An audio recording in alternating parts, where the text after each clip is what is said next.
latest update for Assassin's Creed Valhalla has introduced some amazing new skills for everyone to play around with, and two of them in particular are surprisingly and incredibly useful. We'll dive deeper into these, and as if that wasn't enough, we also have more information on the skills that will be coming with the Siege of Paris DLC, getting you ready for next week's launch. If you're excited for that, then a like on the video would really help the channel out, and let's go. Oh, by the way, just to clear up any confusion, this is not the voice of Yor speaking. He is currently enjoying a well-deserved vacation, and in the meantime, Dennis and Joyce, that's me, hiya, have jumped in to keep you all provided with the latest Valhalla news. He'll be back next week, so you don't have to wait long to hear the OG Let's Go again. Don't forget to enter in our Helix credit giveaway for a chance to win a 2,300 Helix credits pack. You can enter via the link in the video description, not the pinned comment this time.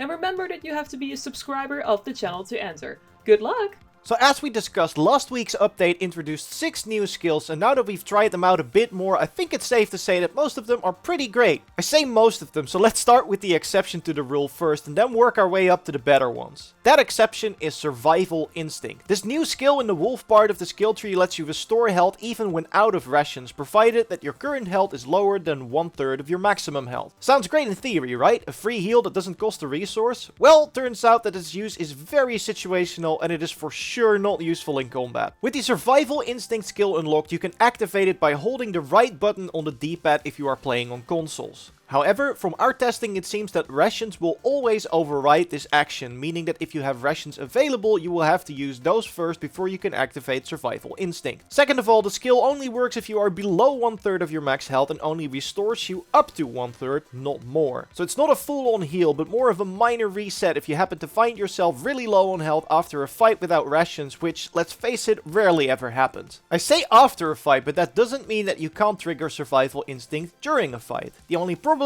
is that it's pretty much suicide to do so. The animation takes pretty long, and given that you can only use it when you are very low health, one hit will likely be enough to take you down while you're patching yourself up, and at that point you're just better off running away. Thankfully, that is the only skill I wouldn't recommend out of the new ones, as the rest of them are pretty great. Light Fingers lets Eivor automatically loot slain enemies when passing by them, meaning that you won't have to spam the interact button to loot all corpses after clearing an enemy outpost. A nice and simple quality of life change that might not be a game changer, but it's still worth getting if you have some skill points to spend. Another addition that is nice to have is the Thrill of War skill located in the Raven part of the skill tree. This will allow Eivor to regenerate adrenaline constantly while in a fight, meaning that you get to use your abilities more often. It takes around 30 seconds for a full adrenaline bar to charge, which is a long time, but remember that this effect stacks with your other adrenaline gains from fighting enemies. It also stays active as long as you stay in combat, so effectively you're getting a free adrenaline slot every 30 seconds on top of what you're normally getting, which is definitely worth considering. The update also added a new combat move to Eivor's arsenal, the Hydran Slam. This is effectively a heavy version of the sprint attack that's the same for every weapon type. Run towards an enemy and press the heavy attack button to jump and knee kick them mid-sprint, knocking them down or yeeting them off a cliff entirely. As far as opening moves go, this one is pretty nice, as throwing an enemy on the ground allows you to get some free hits in, and throwing them off a high place is often enough to kill them outright. One thing worth noting with the Hydran Slam is that some players have found that this skill disables their ability to sprint on horseback or climb faster. Now, I've personally not experienced this, but if you are trying this skill out and suddenly have issues with your mount, try deactivating it in the skill menu to see if that fixes it. And now we finally get to the good stuff, as these last two skills are some of the best in the entire skill tree in my opinion. One of these already sounded good on paper, but one of them completely blew me away, and that one is the Wolf Warrior skill. Wolf Warrior increases your damage when your health gets lower, effectively reinforcing a risk-reward playstyle where the lower your health gets, the stronger you get. Now, the reason this didn't excite me much is because most damage buffs in Valhalla are hardly noticeable. We've done stat comparisons and damage tests in the past when it came to things like attack caps, but I am happy to report that the Wolf Warrior skill does away with all that. No, seriously, I wasn't able to find at all which stat was being influenced by this skill, which leads me to believe that it bypasses the stat system completely in order to make the buff work. And boy does it work. When using a bearded axe, I do 22 damage on the first hit of a combo, which is relatively normal for a weapon of that kind. However, when I lower my health and strike again, you can see that my damage jumped up to 61 on the first hit of the combo, which is almost triple the damage of a regular hit. The best thing is, Wolf Warrior does this with any weapon type, even the Tyrannus set. So no matter what weapon you prefer using, if you get this skill and you get hit, you will see your damage shoot through the roof. It's definitely a lot of fun to play around at low health, dealing massive damage but also being one hit away from death all the time. Try it out for yourself, I think you'll be pleasantly surprised like I was.